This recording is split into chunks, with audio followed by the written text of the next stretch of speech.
இந்த உலகத்தில் நம்ம எப்பவுமே எல்லாவற்றிலும் ஜெயிக்கணும்னு விரும்புகிற ஆசீர்வதிக்கிறவங்க ஒரு சிலர் தான். ஆனால் நம்மோடு வாசமாக இருக்கிற ஆவியானவர் நம்மை எல்லாவித பாதைகளிலும் ஜெயம் எடுக்கும்படி அவர் நம்மை நடத்துகிறார். நிறைய நேரம் அவருடைய சத்தத்துக்கு நம்ம செவி கொடுப்பதில்லை. வசனம் தெளிவாக சொல்கிறது, உன்னுடைய பலவீனத்தில் அவர் உன்னோடு இருந்து சத்திய வசனங்கள் மூலமாக பேசி அந்த வார்த்தையின்படி நம்மை நடத்தி பலப்படுத்துகிறார்.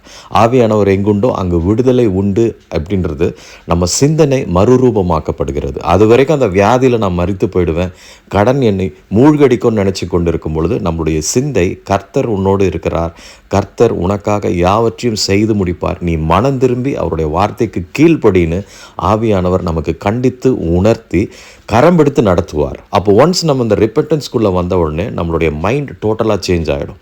அதுவரை மரணத்தை அறிக்கை பண்ணுவோங்க, ஜீவனும் அது பரிபூர்ணமாகும்படி நம்ம அறிக்கை பண்ணுகிறவர்களாக ஆவியானவர் நம்மை பல